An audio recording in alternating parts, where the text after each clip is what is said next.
Hello friends, आप देख रहे हैं टेक मैग्नेट्स। मेरा नाम है निशांत और मैं आया हूँ आपके पास कुछ ऑटोमोटिव की बड़ी रोचक इन्फॉर्मेशन या तथ्य बताने के लिए। हालांकि ये सारी इन्फॉर्मेशन आपको सोशल मीडिया में ऑलरेडी मिल रही है, पर मैं सोचा चलो मैं भी आपको कुछ ऐसी इन्फॉर्मेशन बताऊँ जो इंडस्ट्री रिलेटेड है और डायरेक्ट इंडस्ट्री से आई हुई है। कहने का मतलब ये है कि मेरा इंडस्ट्री के साथ नाता है। अब इंडस्ट्री कौन सी? Automotive industry. कि मेरा ऑटोमोटिव इंडस्ट्री में 20 साल का नाता है। 20 साल से मैं इंडस्ट्री में काम किया हूँ। इन सारी कंपनियों के साथ कहीं ना कहीं मैंने कुछ ना कुछ रिलेशनशिप है। तो आइए शुरू करते हैं। आज हम जानेंगे ओला के बारे में, ओला स्कूटर और ओला ईवी स्कूटर्स। आप सब लोग सोशल मीडिया और यूट्यूब प्लेटफॉर्म में देख ही रहे होंगे कि किस तरह ओला की गाड़ियों में service issue, quality issue as well as burning issues, न जाने कहाँ कहाँ के सॉफ्टवेयर इश्यूज़, ये सब दिखाए जा रहे हैं। और ये दिखाया जा रहा है कि सोशल मीडिया में कि ओला किस तरीके की ख़राब कंपनी है या उनकी गाड़ी कितनी ख़राब है जो कंज्यूमर्स को बिल्कुल भी पसंद नहीं आ रही है इस वक्त। इतनी सारी फील्ड कंप्लेंट है। कहा जा रहा है कि 80,000 से 1 लाख के बीच अगस्त में इनकी सर्विस कंप्लेंट एक्यूमुलेट हुई। यस, ये बात सही है। तो ओला कैब्स के बारे में हम सब सारे ही जानते हैं। ये कंपनी 2009 से 2012 के बीच चालू हुई है और रेंटल कैब्स इनका मेन बिजनेस हुआ करता था और वो बहुत ही ज़्यादा सक्सेसफुल मॉडल रहा ओला के लिए। फिर ओला के पास जब फंड्स सारे आ गए तो ओला ने चाहा कि because of EV wave in the country in 2016, Ola has thought that let's we also plan for making an EV vehicle. तो उन्हें वर्ल्ड मार्केट में अपने पैसों की झोली लेके घूमना चालू किया। एंड नीदरलैंड बेस्ड एक कंपनी है जिसका नाम है ईटरगो। ये कंपनी उनने डायरेक्ट परचेज कर ली। ये हुआ 2018-19 के बीच। ईटरगो के 2 ओनर्स थे। ईटरगो कंपनी के सारे IP राइट्स यानी intellectual property rights and technical rights Ola ने टेक ओवर कर लिए। ये प्रॉपर टेक ओवर हुए एक साझा अंडरस्टैंडिंग के साथ, जिसमें ओला ने सारी पूरी कंपनी के टेक्निकल इन्फॉर्मेशन ये सब परचेज की ईटरगो से। तो नॉर्मली क्या हुआ, ईटरगो की जो गाड़ी थी एज इट इज़ वो इंडिया में आ गई। अब ईटरगो की गाड़ी बनी थी यूरोपियन सड़कों के लिए, यूरोपियन कंट्रीज़ के लिए जहाँ पर ज़्यादा से ज़्यादा ठंड ही रहती है, गर्मी तो वहाँ शायद ज़्यादा होती नहीं है। तो ये गाड़ी जब इंडिया में आई 100% यूरोपियन स्पेक्स के साथ, इस गाड़ी का वैलिडेशन एंड टेस्टिंग चालू हुआ। टेस्टिंग एंड वैलिडेशन का मतलब ये होता है कि गाड़ियाँ इंडिया के सड़कों में चलाई जाती है, कई सारी किलोमीटर, 1000 किलोमीटर चलाई जाती है, हज़ारों किलोमीटर चले जाता है, मीन टू से दैट। जब ये गाड़ी की टेस्टिंग हुई तो जैसा मैंने आपको बताया था कि गाड़ी यूरोपियन स्पेक्स के हिसाब से बनी थी, तो थोड़े बहुत इस गाड़ी में मॉड्यूलर चेंजेस किए गए। अब आइए चलते हैं ओला के करंट इश्यूज़ जो मार्केट में और इंडस्ट्री में और सोशल मीडिया में स्पेशली बहुत छाए हुए हैं। तो ये इसमें 3 तरीके के इश्यूज़ है। पहला है सॉफ्टवेयर इश्यूज़, दूसरा है हार्डवेयर इश्यूज़ एंड थर्ड है mechanical issues.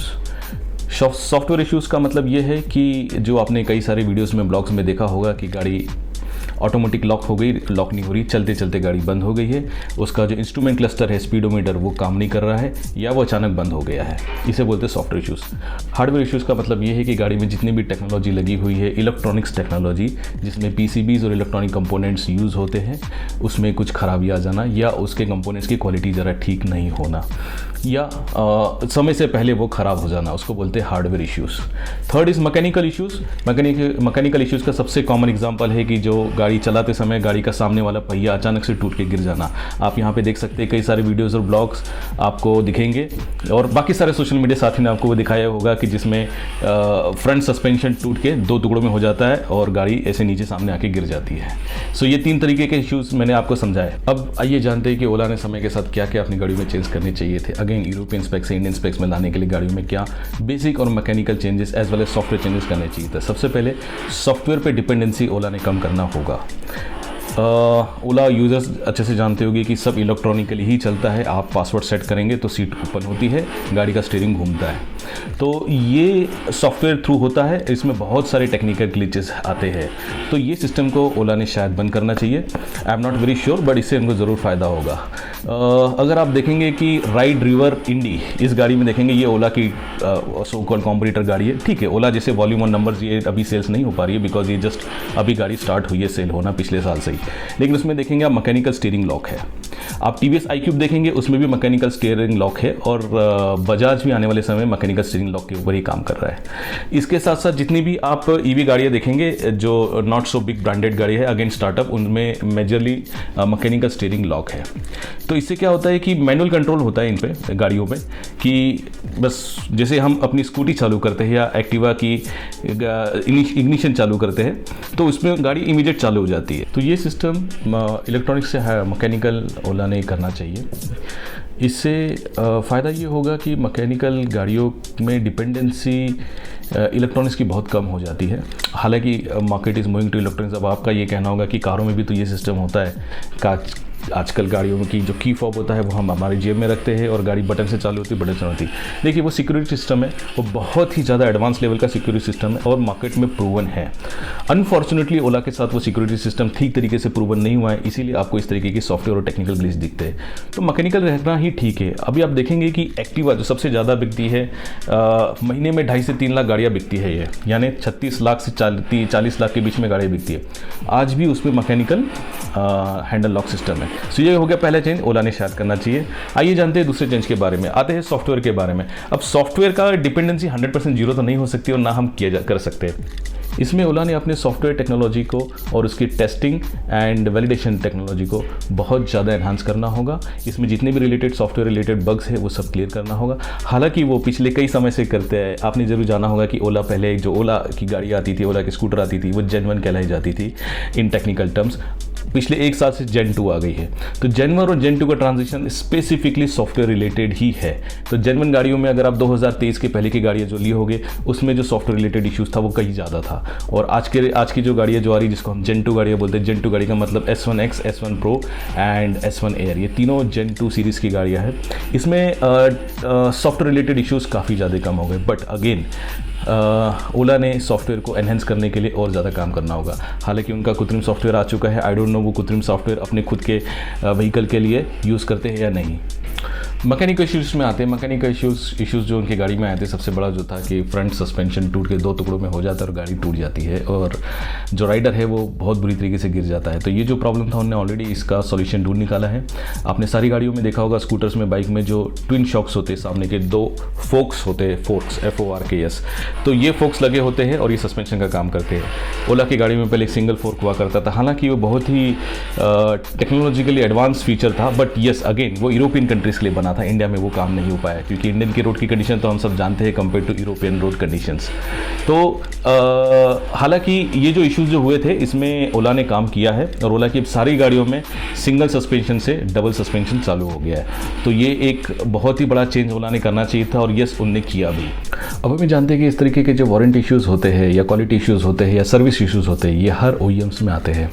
Royal Enfield, TVS, Bajaj, Honda, hero, या आप किसी भी 2 व्हीलर का नाम ले लीजिए, कभी ना कभी कोई ना कोई चाइल्ड पार्ट या गाड़ी का कोई पार्ट फेल ही हुआ है। लेकिन इसको बहुत ही ज़्यादा प्रोफेशनल तरीके से ये सारी कंपनीज इसके वारंटीज़ क्लेम को लेती है या सर्विस इश्यूज़ को एड्रेस करती है। ओला ने भी यही प्रोफेशनल अप्रोच अपनाना होगा जो बाकी की OEM कंपनीज करती है। कहीं ना कहीं ऐसा हमें देखने को लगता है कि ओला ने ट्रेंड फॉलो करना चाहिए। ऑटोमोटिव 2 व्हीलर इंडस्ट्री जिस तरीके से काम करती है, जैसे चलती है, ओला ने उस फॉर्मेट को, उस फॉर्मूले को अपनाना बहुत बहुत ज़रूरी है। For example one of the system, जैसे आपकी गाड़ी आप खरीदते हैं, आप शोरूम में जाते हैं और वहाँ से गाड़ी आप परचेस करके लाते हैं और जब उसकी पीरियडिक सर्विस होती है तो अगेन आप सर्विस सेंटर जाते हैं, वहाँ पे आपकी गाड़ी सर्विस में ली जाती है और आपकी गाड़ी सर्विस हो जाती है। आज की डेट में ओला के सर्विस सेंटर्स की बहुत ज़्यादा ज़रूरत है पैन इंडिया लोकेशन में, नॉट ओवर इन महाराष्ट्र और दिल्ली और बेंगलोर और कर्नाटका। तो हर जगह में ओला के सर्विस सेंटर्स होना बहुत ज़्यादा ज़रूरी है। सर्विस सेंटर्स होने के साथ साथ उनके सर्विस टेक्नीशियंस भी होने ज़रूरी है। ओला के सर्विस सेंटर्स और आइस OEMs के सर्विस सेंटर में डिफरेंस है। इंजन ऑपरेटेड गाड़ी और बैटरी इलेक्ट्रिक ऑपरेटेड गाड़ियों के सर्विस में बहुत ज़्यादा फ़र्क होता है। दोनों सर्विसेज को हम कंपेयर कर ही नहीं सकते। तो ओला को सर्विस टेक्नीशियंस को ट्रेन करना बहुत ज़्यादा ज़रूरी होगा अपने सर्विस स्टेशंस में, क्योंकि ये गाड़ियों में हार्डवेयर और सॉफ्टवेयर का काम ज़्यादा होता है। मैकेनिकल काम तो कोई भी समझ सकता है, मैकेनिकल काम में अगर जो भी इश्यूज़ आता है वो एड्रेस किया जा सकता है, लेकिन जो हार्डवेयर और सॉफ्टवेयर रिलेटेड इश्यूज़ है ओला ने ठीक तरीके से अपने सर्विस एडवाइजर्स को ट्रेन करना होगा और क्वालिफाइड सर्विस इंजीनियर्स को देना होगा। यहाँ पे मैंने ये पता किया है कि ओला अब कुछ 1000 service centres pan India level पे ओपन करने जा रहा है। इस काम को शायद ओला को 5 से 6 महीने लगेंगे या अभी भी शायद थोड़ा और ज़्यादा समय भी लग सकता है। अब आइए बात करते हैं जो करंट इश्यूज़ जो चल रहा है, भावेश अग्रवाल वर्सेस कुणाल कामरा। इसके बारे में हम बहुत ज़्यादा बात नहीं करना चाहेंगे बिकॉज ये कंट्रोवर्शियल इश्यूज़ है बिटवीन द टू। जो हुआ मैं बस इतना ही कहना चाहूँगा, ये नहीं होना चाहिए था।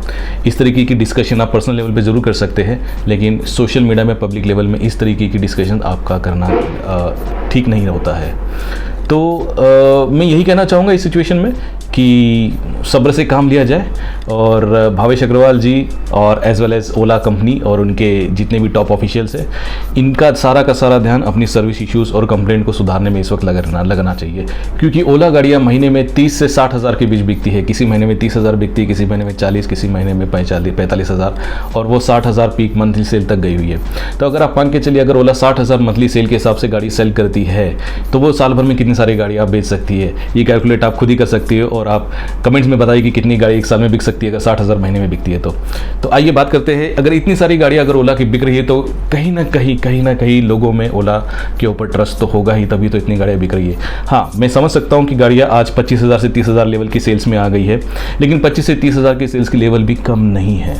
तो ओला ने बहुत ही ध्यान लगा के इस इश्यूज़ को सॉल्व करने के लिए अपने सारे इंजीनियर्स और टेक्नीशियंस को लगाना चाहिए। और अगर मैन पावर की कमी है तो लोगों को हायर करके सर्विस सेंटर्स को जल्द से जल्द बना के वहाँ पे डिप्लॉय करके सारे लोगों को ये करना होगा। या हो सके तो कुछ रिकॉल एक्टिविटी करें जिसमें जो भी इश्यूज़ आ रही है मेजरली सॉफ्टवेयर और हार्डवेयर रिलेटेड, गाड़ियों को बुलाया जाए सर्विस सेंटर में या सर्विस कैंपेन रखा जाए जो भी उनके अवेलेबल सर्विस सेंटर्स है वहाँ पे, और गाड़ियों को ये सॉफ्टवेयर और टेक्निकल इश्यूज से ठीक किया जा सके।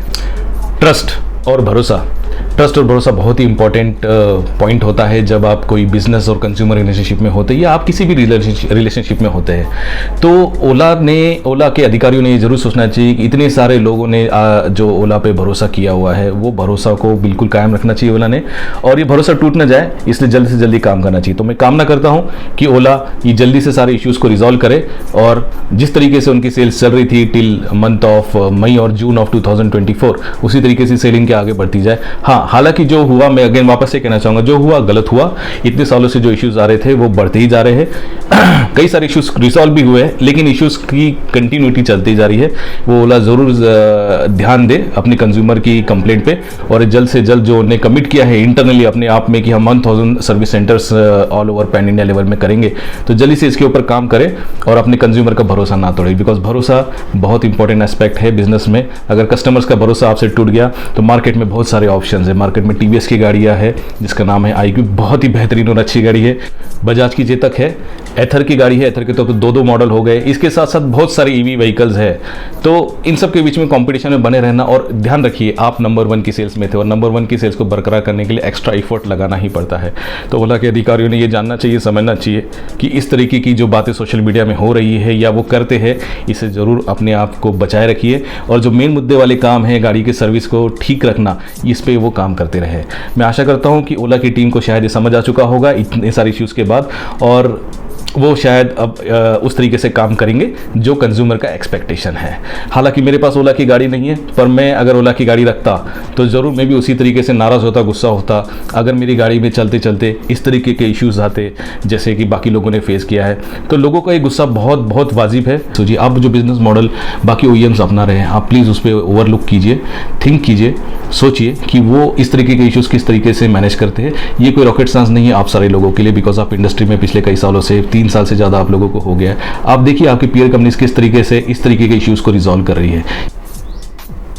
एक और बात जानने लायक है कि आप देखेंगे बाकी बड़े ओईएम्स हीरो, टीवीएस, यामाहा, इन तीनों ने दूसरे स्टार्टअप्स के साथ टाई अप किया है या जॉइंट वेंचर किया है या स्टेक की लिया है या अपने इन्वेस्टमेंट की है।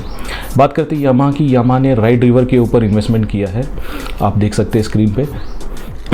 सिमिलरली टीवीएस ने अल्ट्रावायलेट जो F77 और F99 नाम की सुपर बाइक और I would say sports bike जो उन्हें इंडिया में लॉन्च की है, इनके साथ इनने अपना इन्वेस्टमेंट किया है। और हीरो ने अपना बहुत बड़ा इन्वेस्टमेंट एथर पे डाला हुआ है। तो मेरे कहने का मतलब यह है कि Hero, Ather, Yamaha, ride River and TVS Ultraviolette. अब हीरो, यामाहा और टीवीएस, ये तीनों कंपनी बहुत ही ज़्यादा ऑर्गेनाइज्ड ऑटोमोटिव ओईएम्स है और जायंट्स है।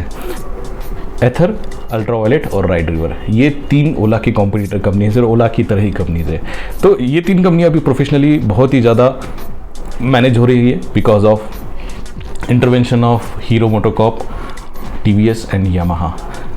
अब हम ओला की तरफ अगर रुख करेंगे तो ओला सिंगली ओन्ड कंपनी है और इसका मैनेजमेंट स्टाइल काफ़ी अलग है, तो इन्हें अपना मैनेजमेंट स्टाइल बाकी OEM से समझना होगा।